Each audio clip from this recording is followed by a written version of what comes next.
The flight deck of an aircraft carrier is the surface from which its aircraft take off and land, essentially a miniature airfield at sea. On smaller naval ships which do not have aviation as a primary mission, the landing area for helicopters and other VTOL aircraft is also referred to as the flight deck. The official U.S.Navy term for these vessels is air-capable ships. Evolution. Early flight decks. The first flight decks were inclined wooden ramps built over the forecastle of warships. Eugene Ely made the first fixed-wing aircraft take off from a warship from US Birmingham on 14 November 1910.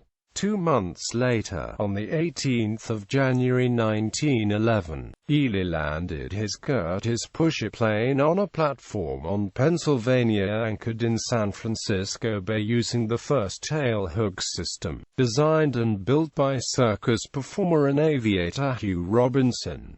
Ely told a reporter, "It was easy enough. I think the trick could be successfully turned 9 times out of 10. On 9 May 1912, Commander Charles Sampson became the first man to take off from a ship which was underway when he flew his short S-27 off of HMS Hibernia, which was steaming at 10.5 knots. Because the takeoff speed of early aircraft was so low, it was possible for an aircraft to make a very short takeoff when the launching ship was steaming into the wind. Later, removable flying-off platforms appeared on the gun turrets of battleships and battlecruisers, starting with HMS Repulse, allowing aircraft to be flown off for scouting purposes, although there was no chance of recovery. On 2 August 1917, while performing trials, Squadron Commander Edwin Harris Dunning landed a Sopwith pup successfully on board the flying-off platform of HMS Furious,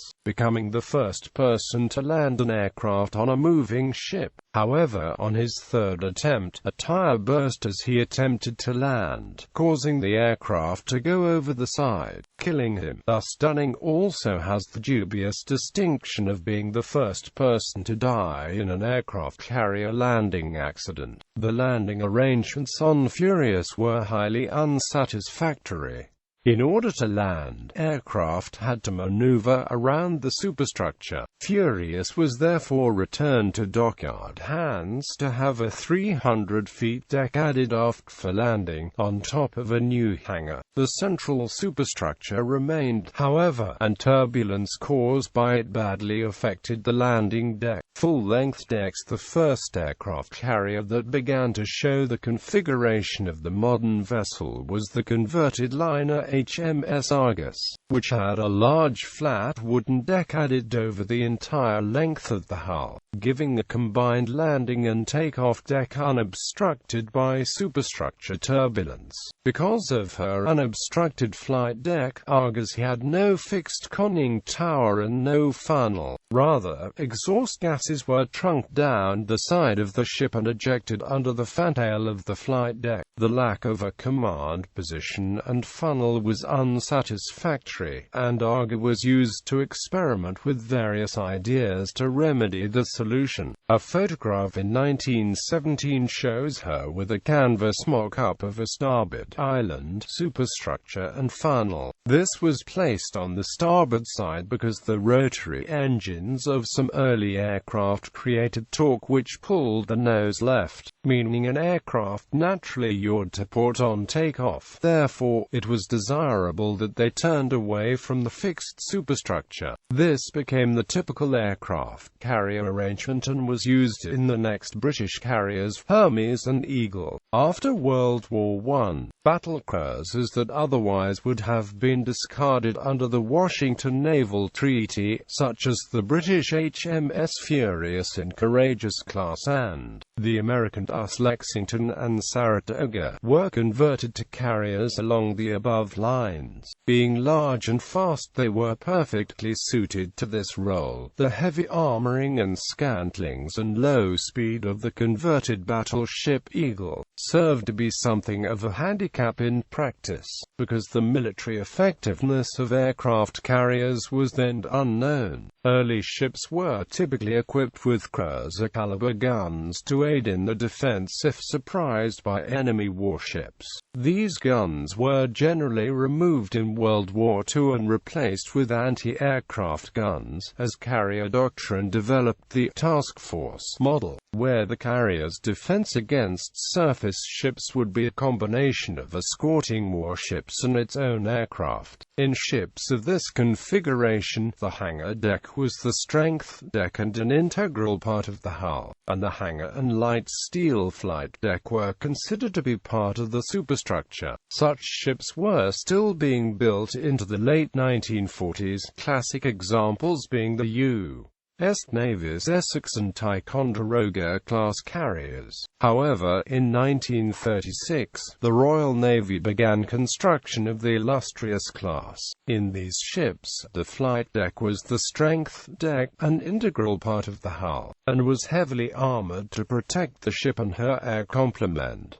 The flight deck as the strength deck was adopted for late construction. This was necessitated by the ever-increasing size of the ships, from the 13,000-ton Langley in 1922 to over 100,000 tons in the latest Nimitz-class carriers. Armored decks when aircraft carriers supplanted battleships as the primary fleet capital ship. There were two schools of thought on the question of armor protection being included into the flight deck. The U.S.N. initially favored unarmored flight decks because they maximized aircraft carrier hangar and flight deck size, which in turn maximized aircraft capacity in the hangar and on the flight deck, in the form of a permanent deck park, for a large proportion of the aircraft carried. In 1936, the Royal Navy developed the armored flight deck aircraft carrier, which also enclosed the hangar sides and ends with armor. The addition of armor to the flight deck offered aircraft below some protection against aerial bombs, while the armored hangar sides and ends helped to minimize damage and casualties from explosions or fires within or outside the hangar. The addition of armor to the hangar forced a reduction in top weight, so the hangar height was reduced, and this restricted the types of aircraft that these ships could carry. Although the Royal Navy's armored carriers did carry spare aircraft in the hangar overheads, the armor also reduced the length of the flight deck, reducing the maximum aircraft capacity of the armored flight deck aircraft carrier. Additionally, Royal Navy aircraft carriers did not use a permanent deck park until approximately 1943. Before then, the aircraft capacity of RN aircraft carriers was limited to the hangar capacity. The 23,000-ton British Illustrious class had a hangar capacity for 36 swordfish-sized aircraft and a single 458 feet by 62 feet by 16 feet hangar, but carried up to 57 aircraft with a permanent deck park, while the 23,400-ton Implacable class featured increased hangar capacity with a 458 feet by 62 feet by 14 feet upper hangar and the addition of a 208 feet by 62 feet by 14 feet lower hangar, forward of the after elevator, which had a total capacity of 52 swordfish-sized aircraft, or a mix of 48 late war aircraft in the hangar plus 24 aircraft in a permanent deck park, but carried up to 81 aircraft with a deck park. The 27,500-ton U.S.N. Essex class had a 654 feet by 70 feet by 17.5 feet hangar that was designed to handle a mix of 72 pre-war U.S.N. aircraft, but carried up to 104 late war aircraft using both the hangar and a permanent deck park. The experience of World War II caused the U.S.N. to change the design policy in favor of armored flight decks on much larger ships. The main armor carried on Enterprise is the heavy armored flight deck. This was to prove a significant factor in the catastrophic fire and explosions that occurred on Enterprise's flight deck in 1969. The U.S. Navy learned its lesson the hard way during World War II when all its carriers had only armored hangar decks. All attack carriers built since the Midway class have had armored flight decks. Landing on flight decks. Landing arrangements were originally primitive, with aircraft simply being caught by a team of deck hands who would run out from the wings of the flight deck and grab a part of the aircraft to slow it down. This dangerous procedure was only possible with early aircraft of low weight and landing speed. Arrangements of nets served to catch the aircraft should the latter fail, although this was likely to cause structural damage. Landing larger and faster aircraft on a flight deck was made possible through the use of arresting cables installed on the flight deck and a tailhook installed on the aircraft. Early carriers had a very large number of arrestor cables or wires. Current U.S.Navy carriers have 3 or 4 steel cables stretched across the deck at 20 feet intervals, which bring a plane traveling at 150 miles per hour to a complete stop in about 320 feet. The cables are set to stop each aircraft at the same place on the deck, regardless of the size or weight of the plane. During World War II, large net barriers would be erected across the flight deck so aircraft could be parked on the forward part of the deck and recovered on the after part. This allowed increased complements but resulted in a lengthened launch and recovery cycle as aircraft were shuffled around the carrier to allow takeoff and landing operations. A barricade is an emergency system used if a normal arrestment cannot be made. Barricade webbing engages the wings of the landing aircraft, and momentum is transferred to the arresting engine.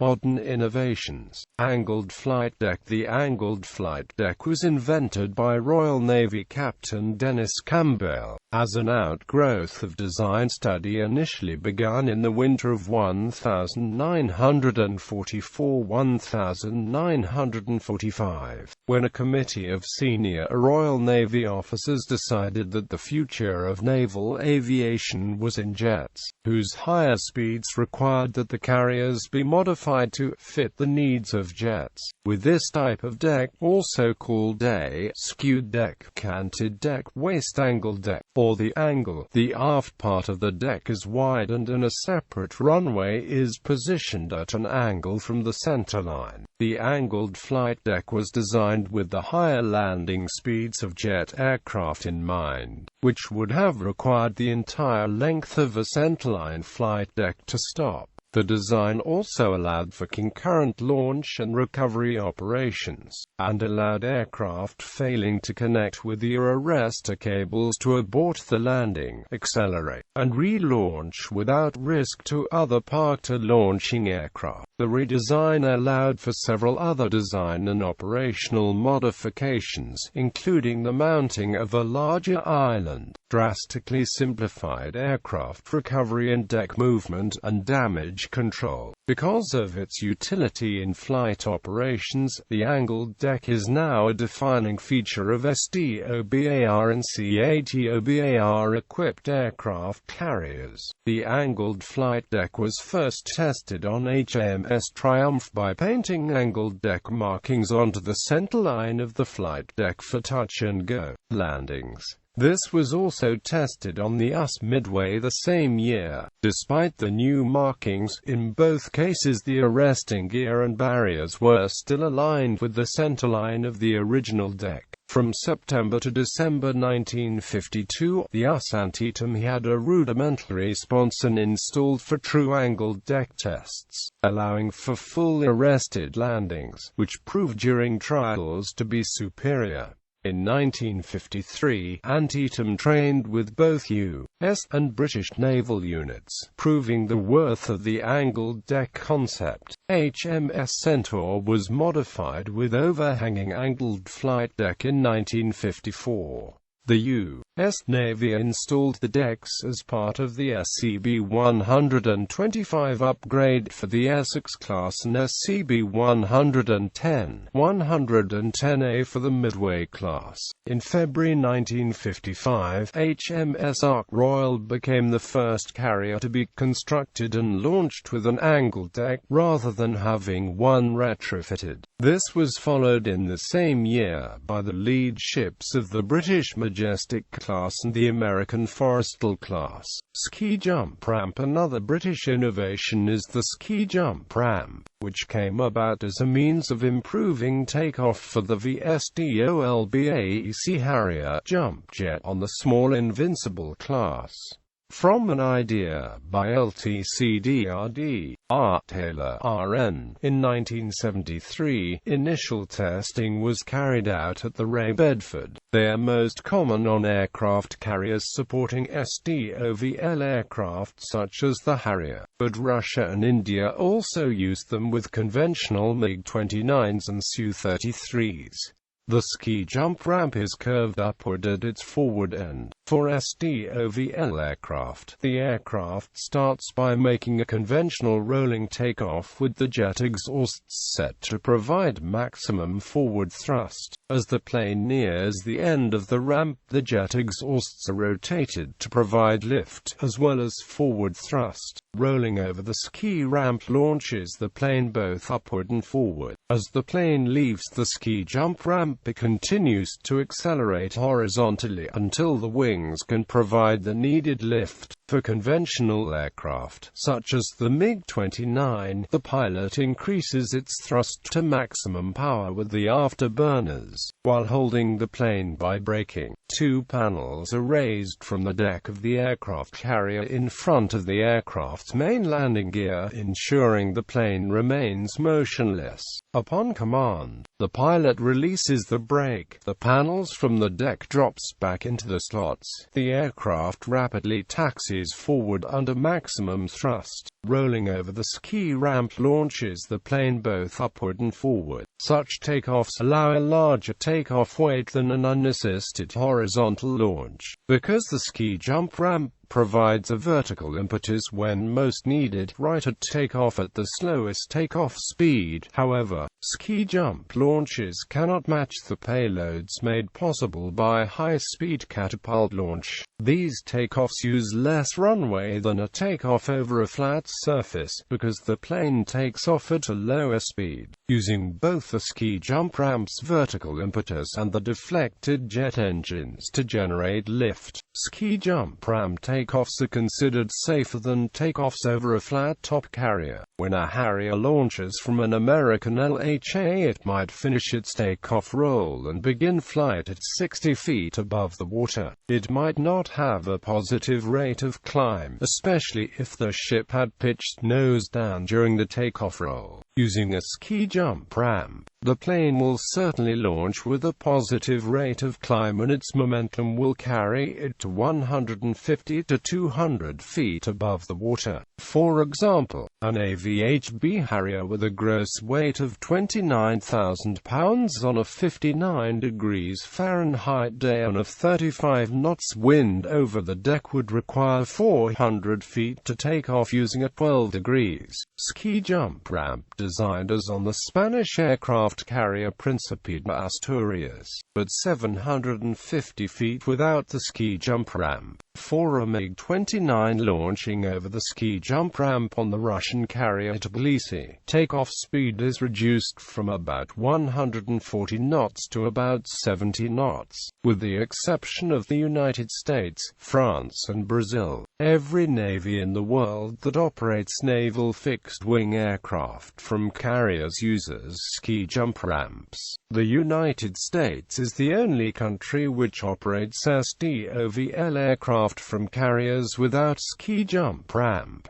Flexible decks. An idea tested but never put into service was the flexible or rubber deck. Quote, In the early jet age it was seen that by eliminating the landing gear for carrier-borne aircraft, the flight performance and range would be improved, since the space taken by the landing gear could be used to hold additional fuel tanks. This led to the concept of a deck that would absorb the energy of landing. With the introduction of jet aircraft, the risk of damaging propellers was no longer an issue, though takeoff would require some sort of launching cradle. Tests were carried out with a de Havilland Sea Vampire flown by test pilot Eric Winkle Brown onto the rubber deck fitted to HMS Warrior, and Supermarine designed its Type 508 for rubber deck landings. The flexible deck idea was found to be technically feasible but was abandoned, as the weight of carrier aircraft increased and there were always doubts about the ability of an average pilot to land in this way. The Type 508 was subsequently developed into a conventional carrier aircraft, the Supermarine Scimitar. The U.S. also tried the idea using a flexible deck made by Goodyear and trialed with two modified Grumman F9-F7 Cougars with similar results, the trials being ultimately cancelled in 1955. Other unusual alternatives to flight decks have been proposed for use in the jet age. The shipborne containerized air defense system was a proposed modular kit to convert a ro-ro container ship into a STOVL aircraft carrier in 2 days during an emergency and quick removal after use for storage. With 30 days of jet fuel, munitions, defensive systems and missiles, ASW helicopters, crew and work areas, radar, and a ski jump. It was effectively a modern merchant aircraft carrier.